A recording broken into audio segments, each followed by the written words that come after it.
దేశంలో ప్రతిష్టాత్మకమైన నీట్ ఎగ్జామ్లో జరిగినటువంటి అవకతవకలను దీనిపైన నిరసన చేస్తూ జంతర్ మంతర్ వద్ద ఎవరైతే అక్కడ స్టూడెంట్స్ కావచ్చు, కొంతమంది నిరసనకారులు కావచ్చు,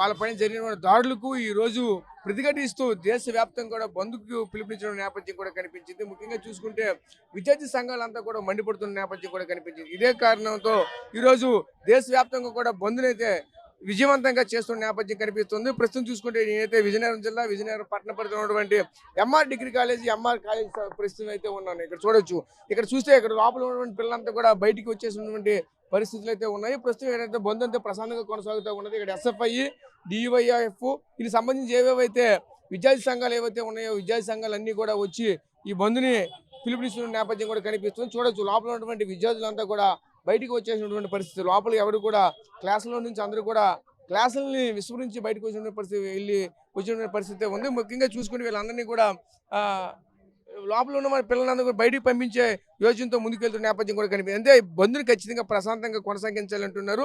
ప్రభుత్వాలు కూడా మాకైతే సహకరించాలంటూ కూడా ఈ విద్యార్థి సంఘాలు కూడా మరొక వైపు చెప్తూ ఉన్నాయి. ప్రస్తుతం చూసుకుంటే దూరంగా వెళ్ళినటువంటి బస్సులు ఎవరైతే ఉంటారో బస్సులు కూడా రోడ్లపైన ఆపుతున్న నేపథ్యం కూడా కనిపిస్తూ ఉన్నది.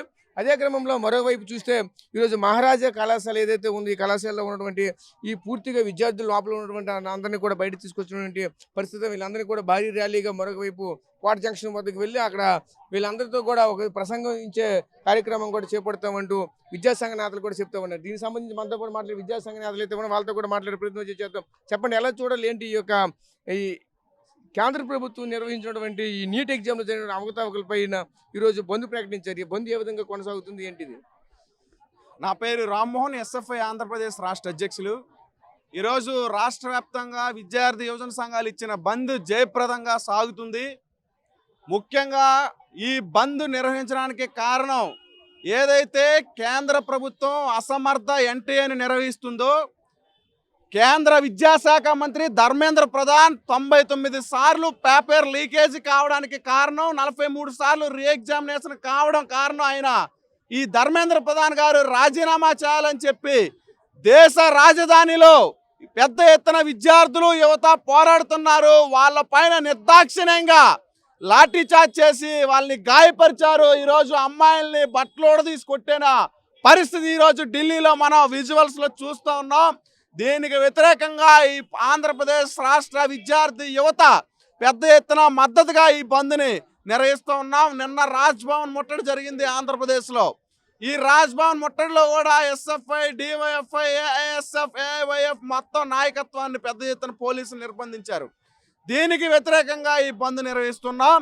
ఖచ్చితంగా బంద్లో స్వచ్ఛందంగా విద్యార్థులు పాల్గొంటున్నారు. ఈ సందర్భంగా ఈ రాష్ట్రంలో ఉన్న ముఖ్యమంత్రి నారా చంద్రబాబు నాయుడు కానీ, విద్యాశాఖ మంత్రి నారా లోకేష్ కానీ ఒక్క మాట కూడా ఆడలేదు.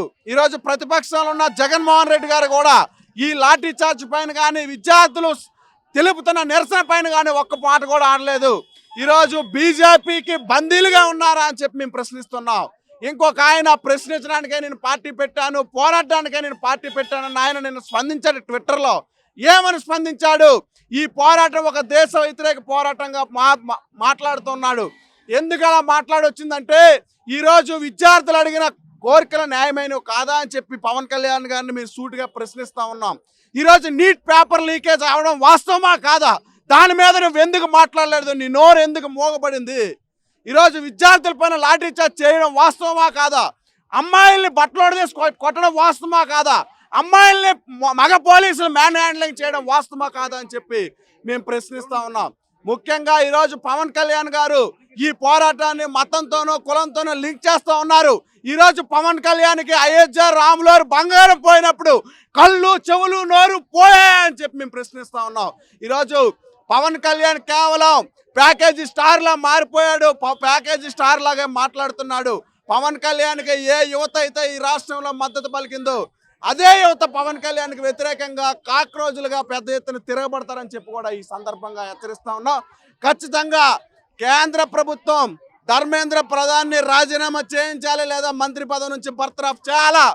అదేవిధంగా ఈ నీట్ పేపర్ లీకేజీ వల్ల చనిపోయిన 22 మంది విద్యార్థులు, ఈరోజు ఒక విద్యార్థి చనిపోయాడు. ఈ 22 మంది విద్యార్థులకి ₹1 కోటి చెప్పున నష్టపరిహారం ఇచ్చి ఆ కుటుంబాలను ఆదుకోవాలా. అదేవిధంగా కేంద్ర ప్రభుత్వం దీనికి బాధ్యత వహిస్తూ మరోసారి ఈ విధంగా జరగకుండా ఈ నేరం చేసిన వాళ్ళని కఠినంగా శిక్షించాలని చెప్పి మీ సందర్భంగా ప్రశ్నిస్తూ ఉన్నాం. లేని పక్షంలో ఈ దేశంలో మీరు ఇప్పుడు 15 లక్షల మంది కాక్రోజులనే ఢిల్లీలో చూశారు. ఈ దేశం మొత్తం ఏకమై మీ ప్రభుత్వాన్ని గద్దె దించుతుందని చెప్పి కూడా ఈ సందర్భంగా హెచ్చరిస్తూ ఉన్నాం. చూసాం కదా, ఈ వైపు కేంద్ర ప్రభుత్వానికి అదేవిధంగా రాష్ట్ర ప్రభుత్వానికి కూడా హెచ్చరికలు అయితే చేస్తున్నటువంటి పరిస్థితులు కూడా కనిపిస్తూ ఉన్నాయి. ప్రస్తుతం చూస్తే ఇంకా మనతో మాట్లాడడానికి ఎస్ఎఫ్ఐ నాయకులు అయితే ఇంకా ఉన్నారు, వాళ్ళతో కూడా మాట్లాడే ప్రయత్నం చేద్దాం. చెప్పండి, ఎలా కొనసాగుతుంది విజయనగరంలో బంద్, ఎలా కొనసాగుతుంది? లోపల ఉన్నటువంటి విద్యార్థులు అందరూ కూడా బయటకు వచ్చేసారు, స్వచ్ఛందంగా వస్తున్నారా, మీరు బలవంతంగా బయటకు తీసుకుని వస్తున్నారా, ఏం జరుగుతుంది? విద్యార్థులకు అయితే న్యాయం చేయాలని ఉంది. ఎందుకంటే ఇక్కడ ఎగ్జామ్స్ ఉండడం కావాలన్నా వాళ్ళందరూ కూడా ఎగ్జామ్స్ పోస్ట్పోన్ చేయమని వాళ్ళకు కూడా డిమాండ్ ఉంది. ఎందుకంటే ఇక్కడ జరుగుతున్న నీట్ ఎగ్జామ్ గురించి కూడా వాళ్ళందరూ కూడా ప్రశ్నిస్తున్నారు. ఈ బంద్ కూడా కొనసాగించాలని విద్యార్థులు కూడా అడుగుతున్నారు. అంటే ఇప్పుడు విద్యార్థులు వాళ్ళే స్వతహాగా వస్తున్నారా, మీరు వాళ్ళు డిమాండ్ చేసి బయట తీసుకుని వస్తున్నారా, ఎలా జరుగుతుంది బంద్ అనేది? వాళ్ళు స్వతంత్రంగా వస్తున్నారు, కానీ ఎగ్జామ్స్ ఉండడం వల్ల వాళ్ళు ఇబ్బంది పడుతున్నారు. వాళ్ళైతే స్వతంత్రంగా రావడానికి కూడా ఉంది. అంటే మొత్తం ఈ బంద్ ఏ విధంగా కొనసాగుతుంది? విజయనగరంలో బంద్ ఏ విధంగా కొనసాగుతుంది? ఇక్కడ మామూలుగా జరుగుతుంది. అన్ని కాలేజ్ మేనేజ్మెంట్లు కూడా అన్ని కాలేజీలు కూడా సెలవు ఇస్తారు. ఎంఆర్ కాలేజ్ అనేది ఇంత ఎగ్జామ్ ఉండడం వల్ల ఈ కాలేజ్ సెలవు ఇవ్వడం లేదు. దాని తరఫున ఇక్కడ ఉన్న మేనేజ్మెంట్లు సెలవు ఇస్తే అందరూ కూడా స్టూడెంట్స్ అందరూ కూడా సపోర్ట్ చేస్తారనేసి మీడియం.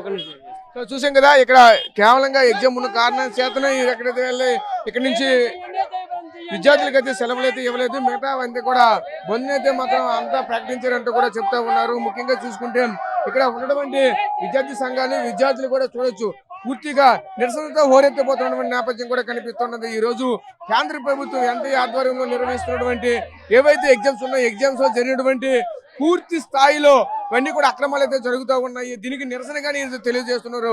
ఏదైతే కేంద్రంలో ఈ రోజు జంతర్ మంతర్ వద్ద జరుగుతున్నటువంటి నిరసనలు అయితే చూడొచ్చు. అక్కడ ఉన్నటువంటి కాక్రోచ్ జనతా పార్టీ ఆధ్వర్యంలో సుమారుగా 15 లక్షల మంది పైచీలకి అయితే ఈ రోజు ఆ ప్రాంతానికి అయితే చేరుకున్నారు. అంత మందిలో కూడా చూస్తూ ఉంది జరిగినటువంటి ఆ దాడులు కావచ్చు, అక్కడ జరిగినటువంటి హింసాత్మక ఘటనలు కావచ్చు, పోలీసులు వ్యవహరించే తీరుని కావచ్చు, తీవ్రంగా ఖండిస్తున్నటువంటి పరిస్థితులు కూడా కనిపిస్తూ ఉన్నాయి. అదేవిధంగా మరోవైపు దీనికి నిరసనగానే ఈ రోజు దేశవ్యాప్తంగా కూడా బంద్ ప్రకటించినటువంటి పరిస్థితులు అయితే మాత్రం ఉన్నాయి. ఇదే దీనికి చూస్తే పూర్తి స్థాయిలో ఈ రోజు బంద్కైతే ఈ రోజు విద్యా సంస్థలన్నీ కూడా సహకరించాయంటూ కూడా చెప్తూ ఉన్నారు. ఈరోజు చూస్తే విద్యార్థులంతా కూడా స్వతహాగానే వాళ్ళే బయటకు వచ్చేస్తున్నటువంటి పరిస్థితులు కనిపిస్తున్నాయని చెప్తూ ఉన్నారు. ఈరోజు చూసి ఎంత భారీ ఎత్తున ఇక్కడ విద్యార్థులు ఎందుకున్నారంటే ఇక్కడ ఎంఆర్ కాలేజ్ సంబంధించినటువంటి ఇక్కడ ఇంటర్నల్ గా పరీక్షలు అయితే జరుగుతూ ఉన్నాయి. దీని కారణంగానే ఇక్కడైతే సంస్థ అయితే అధికారికంగా ప్రకటించలేదు. అక్కడ ఉన్నటువంటి విద్యార్థుల్ని బంధుకు మీరు సహకరిస్తారని అనగానే వెంటనే వాళ్ళు కూడా బయటకు వచ్చారంటూ కూడా మనతో పాటు ఇక్కడ ఉన్నటువంటి విద్యార్థి సంఘ నాయకులు అయితే చెప్తా ఉన్నారు. అదేవిధంగా ముఖ్యంగా కాంగ్రెస్ పార్టీకి సంబంధించి కావచ్చు, అలాగే వైసీపీ పార్టీకి సంబంధించి కావచ్చు, అదేవిధంగా మరోవైపు ఇదంతా కూడా స్టేట్లో ఉన్నటువంటి ప్రముఖ పార్టీలు ఏమన్నాయో వీళ్ళంతా కూడా ఈ బంధుకైతే ఒకవైపు అయితే సహకరిస్తున్నారంటూ కూడా చెప్తూ ఉన్నారు. ముఖ్యంగా చూసుకుంటే ఏదైతే పాలక పక్షంలో ఉన్నటువంటి నేతలు ఎందుకు నోరు మెదపడం లేదు, ఇంత భారీ ఎత్తున విద్యార్థుల తరపున అయితే ఎందుకు మీరు పోరాటం చేయటం లేదు అని చెప్తూ ఉన్నారు. ముఖ్యంగా డిప్యూటీ సీఎం పవన్ కళ్యాణ్ కూడా తీవ్రంగా ఆరోపిస్తున్న పరిస్థితులు కనిపిస్తున్నాయి. మేము ప్రశ్నించడానికే మా పార్టీ ఉందంటున్నారు, కానీ ఈ రోజు ఎందుకు ప్రశ్నించట్లేదు, ఎందుకు మీ నోరు మోగిపోయిందంటే కూడా పవన్ కళ్యాణ్ కూడా ప్రశ్నిస్తున్న పరిస్థితి కనిపిస్తూ ఉన్నాయి. ప్రస్తుతం ఇది విజయనగరంలో ఉన్నటువంటి ఎంఆర్ కాలేజ్ వద్ద ఉన్నటువంటి తాజా పరిస్థితి. Camera person Naidu Rajesh, RTV, Vizianagaram జిల్లా నుంచి.